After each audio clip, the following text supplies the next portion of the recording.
So we add in a plane, right? It's gotta be screen size to be a screen. My monitor is 24 inches long, and the height is 24 divided by the aspect ratio, 16 by 9. Now we can change the plane material into the screen, lower the specular, and turn up the roughness for a computer monitor, or zero out the roughness if you're going for a phone screen. Just play around with the Disney shader until the powered off screen looks how you like.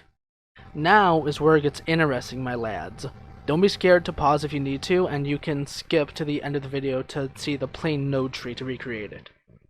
Anyways, add an emission node and change the units to candela per square meter. Then type in the brightness of your screen in nits, like 220 for my screen. Now we add in a UV test node with a split RGB node so we can actually use the UV coordinates and do math with it. Like, add in some multiply nodes with the screen resolutions, followed by module nodes. The color band node is kinda whack, but it's still cool though. Add a band and change the colors to red, green, and blue respectively, and update the band offset to 1/3 and 2/3 for the green and blue. Now hit that none.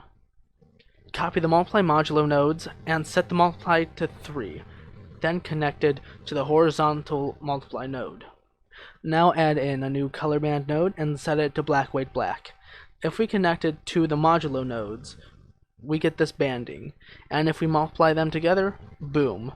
Now if we use a color multiply node with the RGB from earlier, gigaboom, subpixel epic. Duplicate the color multiply, and now we can change the color of our screen.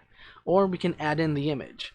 And as a final step of realism, add in a mixed node to the image, and mix between the image and the color white a little bit.